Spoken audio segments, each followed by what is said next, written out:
The Donner B1 is a very reasonably priced analog bass synth based on the classic Roland TB-303, aka the King of Acid. I'm James Bruce, you're watching MakeUseOf.com reviews. Let's get squelchy. But before we actually delve into the Donner B1, a bit of history.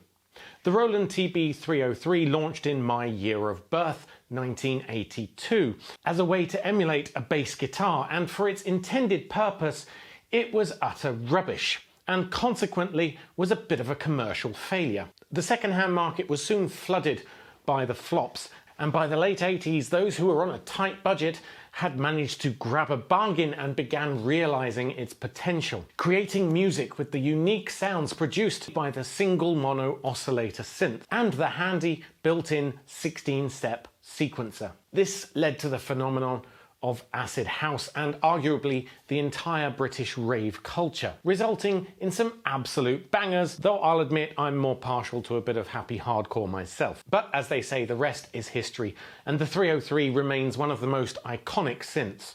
And it's a hell of a lot of fun to play with. So on a technical level, the Donner B1 and the Roland TB-303 are single oscillator mono synths, which makes them fairly easy to understand with a set of filters, saturation controls, and all working from a single tone. That, plus the built-in sequencer, is what makes the Donner B1 and the 303 special. So what will you find on the Donner B1 analog bass synth? Well, first is the basic keyboard that you have here. You can play that live, and you can in fact use it as a Midi keyboard through the USB-C cable, which I'll demo later, but the keys are relatively squishy and really just for key entry in the sequencer. It doesn't feel particularly good to play on these tiny little keys on these pads. Next to the keyboard you have the sequencer and the controls, and there you have up to 128 pattern memory, which you can cycle through like this. Each of which has 16 steps, which is represented on the bottom row of the keyboard keys here. So programming a new sequence is super easy. You don't need to play in real time or anything, just hit the notes you want in the right order and you stop when you're done. So you press the record edit button here to get into that, and then you'll see that the keyboard lights up, and you can in fact cycle through each of those notes to edit each one. And once you're on the one you want to change, you can just type the new note, and then you can go back or forward. So it's really easy to program. You don't need to play in real time. You can just step through each of the 16 steps. And you can also modify those in other ways. So apart from, of course, just changing the note, you can change it to a slide. You can change the ratchet. We'll play around with that later. You can make it an accent, or you can clear it. Don't want that note there, so we clear it. And then you press save twice to save the sequence, and we can play it. You can also adjust the BPM, of course, with a tempo button. So we can either tap twice to set a tempo, or we can just manually put it in with the arrow keys. Now, if you're playing live and you want to move on to the next sequence, you just press the arrow key, and at the next point, the next bar, it'll automatically move into the next sequence. So using that, you can build up a live set of different sequences and then cycle through them. And that's before we've even got to all the fun knobs. So then we move on to the upper part. So this is all the sequencer part of things, and up here is where you're going to control the sound. Again, this is monophonic, meaning it plays one note at a time. And if you're new to synths like I am, and a lot of people were back when the 303 was first found in charity shops and such, then I think that's pretty cool actually, because it means you can isolate and learn those effects easily. So your first option is a square or sawtooth waveform. Sawtooth being a lot of a more harsher cutting sound, while the square is smoother, more of a normal sound. So that's square, And that's the sawtooth. If we play that in a sequence, that's the sawtooth one, and that's the square one. The pitch knob comes next, and that's for obviously pitch blending. Probably not something you're going to use a lot. Next to that, we have the filter section with 3 knobs, and this is probably the main way in which you're going to modify the sound and spend most of your time twiddling things. The first one, the cutoff, determines which sounds are allowed to pass through the filter. Right for a high pass, left for a low pass. That's all the way left, and that's all the way right. The second knob, resonance, controls the intensity of the filter. You turn that left for a more subdued sound and right for more squelch. So that's all the way left, and that's all the way right, giving you all the squelch. And then if we combine that with the cutoff,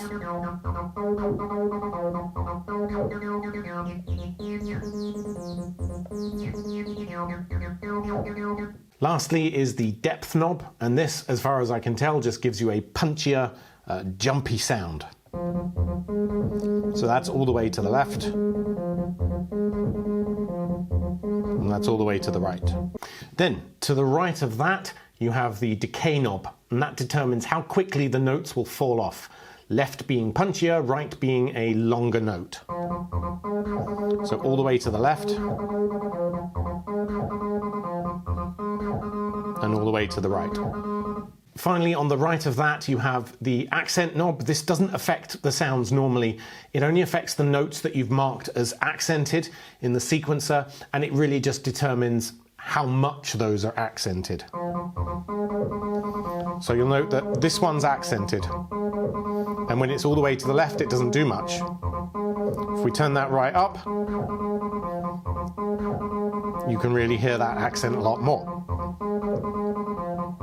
We'll leave that on full.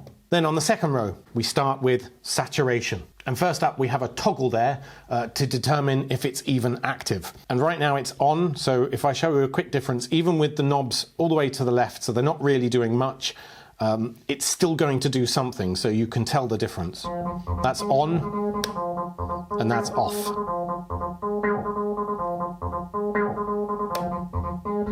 So the two control knobs here are drive and tone.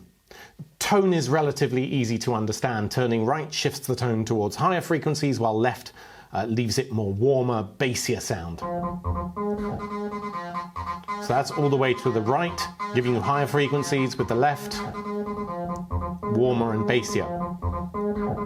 Drive, meanwhile, you have the far left for a cleaner, more original sound, while turning right gives you a more overdriven, aggressive sort of sound. So this is all the way left,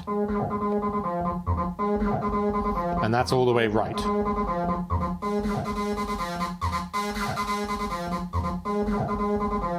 Lastly, next to that, we have the delay section. So this is where you can add a sort of echo to your sounds. This is best to demonstrate with single notes to understand though. At a basic level, it adds a little depth. I'm going to turn the level right down here so we understand this better. Level just being how much sound is echoed back.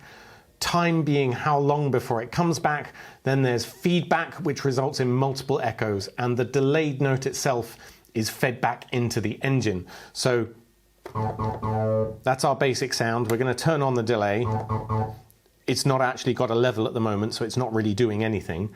But if we turn up the level, we'll put that midway.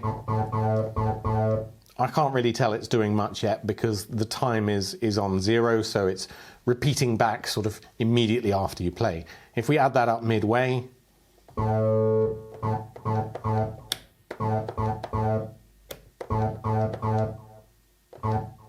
you can hear that little echo coming back at you. And then feedback would be how many times it comes back. So we'll turn that right up just to demonstrate.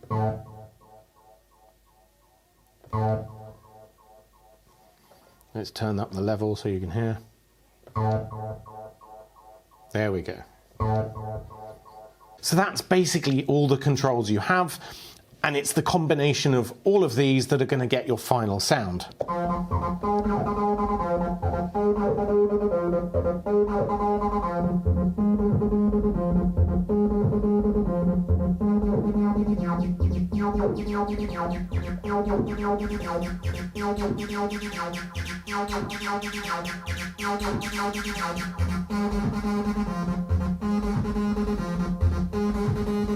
And you can have all manner of fun all day just twiddling with your knob. So around the back you also have some in and out sync options to hook this up with a drum machine and become like a one-man band, though that's not an option in my setup. So let's have a go at making a tune, shall we? Now in truth I have no musical talent whatsoever, so I asked ChatGPT to write me a banging trance song with a suggested key, bass line, melody and even a drum track. It wasn't particularly imaginative on the drum track or the key, but whatever. Let's see what it came up with. So starting with our bass line, I've edited that into here and this is what it gave me.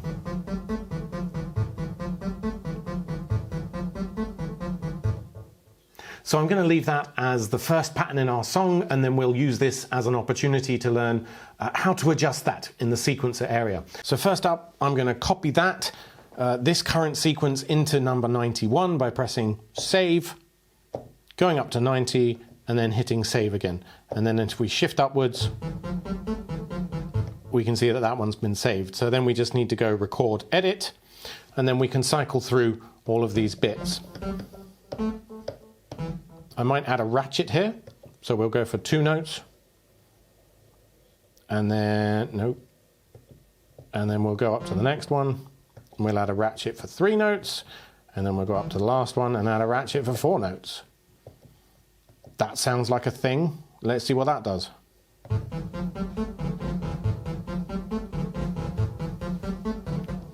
Okay. Now, just to note that in order to get the audio from this into your machine, you're going to need an audio interface of some kind. I'm using an M Audio Air. That's because this is an analog device like a microphone. It outputs an analog audio signal. Now, for the sweeping chords, I wanted to demonstrate that it can also be used as a MIDI keyboard, although the soft touch keys aren't ideal. They're fine for sort of slow chord work. So I also have this connected over USB-C to my Mac. I'm going to head on over there and then switch instrument to the pads. Like that. That's pretty cool. And this is also a good opportunity to show you that you can do an arpeggiator built into this.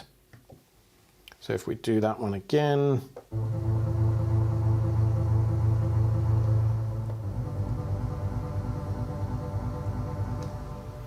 And of course, as well as just playing the keys live, you can also play back your sequence and it'll also be fed back into MIDI. So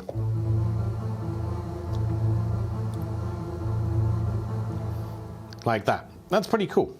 So next up, I've swapped over to the Donner DMK25 Pro just because I like the keys a bit better, and I'm going to use this to add in some of the synth leads for the melody that the AI has chosen.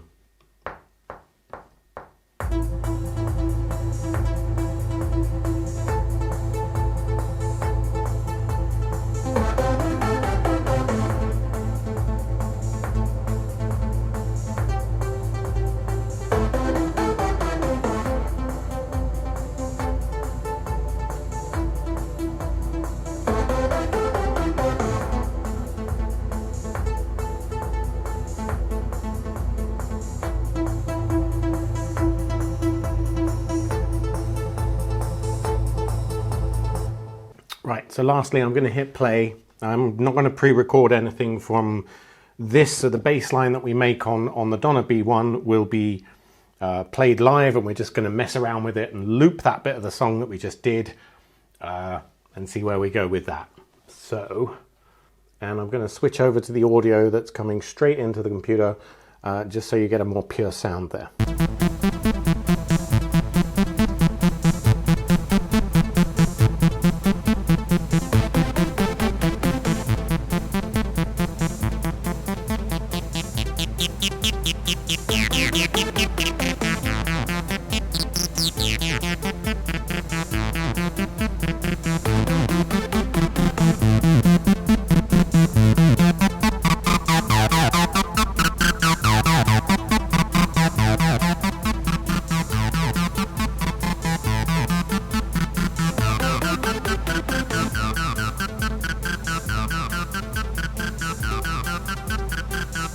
All right, my/ChatGPT song isn't going to win any awards, but I don't think it was terrible either. So should you buy the Donna B1 analog bass synth?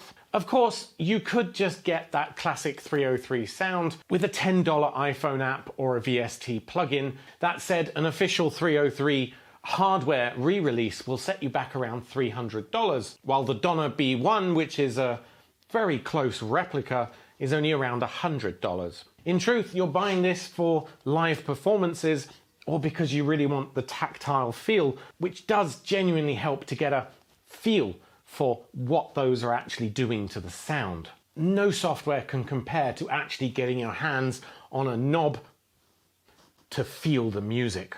So what can I say? Everybody needs a 303. Thanks for watching. Hit me up in the comments if you have any questions. I hope this helped you in some way. I know I'm not the most musically talented, but maybe I demonstrated what you can actually do with the Donna B1 and whether it's a fun bit of kit to put into your music studio. Until next time, I'm James Bruce. You've been watching MakeUseOf.com.